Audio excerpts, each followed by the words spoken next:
తమిళనాడు కరూరు తొక్కిసలాట మృతుల కుటుంబాలకు టీవీకే ఆర్థిక సాయం ప్రకటించింది. మృతుల కుటుంబాలకు ఒక్కొక్కరికి 20 లక్షల చొప్పున పరిహారం అందించనుంది. క్షతగాత్రులకు 2 లక్షల పరిహారం ఇవ్వనున్నట్లు టీవీకే అధినేత విజయ్ ఎక్స్ వేదికగా ప్రకటించారు. బాధితులకు అండగా ఉంటామని విజయ్ వెల్లడించారు.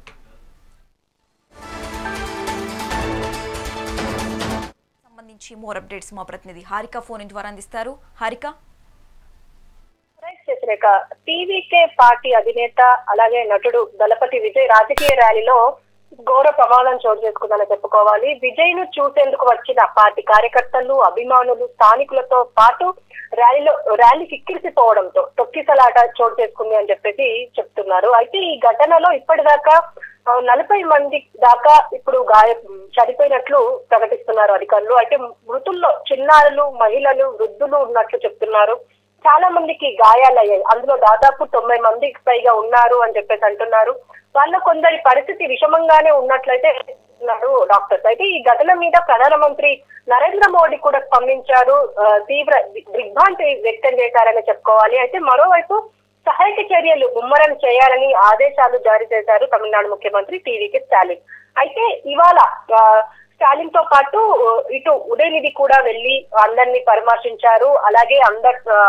అలాగే ఇప్పుడు దాదాపు ఒక్కొక్కరికి 10 లక్షల వరకు ఎక్స్గ్రేషియా కూడా ప్రకటించింది ప్రభుత్వం. అయితే ప్రస్తుతం ఇటు విజయ్ కూడా దాదాపు అంటే కలిసే అవకాశాలు చాలా తక్కువ కనిపిస్తున్నాయి. కానీ ఈ రోజు చెన్నై ఎయిర్పోర్ట్ లో కనిపించారు అని చెప్పేసి చెప్తున్నారు. అయితే ఇందులో ముఖ్యంగా దాదాపు అంటే టీవీకే నుంచి 20 లక్షల వరకు ఎక్స్గ్రేషియా ప్రకటించడంతో అలాగే ఇటు గాయపడిన వాళ్ళకి 2 లక్షల ప్రకటిస్తున్నట్టయితే తెలుస్తోంది. అయితే ఇప్పుడు దీనికి సంబంధించి అంటే కరూరులో నిర్వహించిన ఈ భారీ బహిరంగ ర్యాలీలో జనం మధ్యాహ్నం నుంచే బారులు తీరిన సందర్భాలు కనిపించాయి మనకు.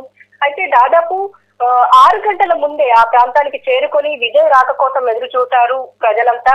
అయితే ఈ విజయ్ రాక ఆలస్యం కావడంతో జనం తీవ్ర అవస్థలు పడ్డారని చెప్పుకోవాలి. అయితే ఇందులో జనం మధ్య కొంత తోపులాట జరిగింది, అందులో తొక్కిసలాట చోటు చేసుకుంది అని చెప్పేసి అంటున్నారు. అయితే భారీగా వచ్చిన జనాన్ని కంట్రోల్ చేయలేక భద్రత అని చెప్పేసి అంటున్నారు. అయితే ఇందులో ముఖ్యంగా ఒక చిన్నారి కనిపించకపోవడంతో ఆమె కోసం వెతికేందుకు ప్రయత్నించిన సమయంలోనే ఈ తొక్కిసలాట భారీగా జరిగింది అని చెప్పేసి అక్కడ స్థానికులు చెప్తున్న సందర్భం ఇది. అయితే తమిళనాడు అసెంబ్లీ ఎన్నికల్లో ఒంటరిగా పోటీ చేస్తారని ఆల్రెడీ ఆయన ప్రకటించారు విజయ్ దళపతి. అయితే గత కొన్ని రోజులుగా వరుసల సమావేశాలు, బహిరంగ సభలు, ర్యాలీలు నిర్వహిస్తూనే ఉన్నారు.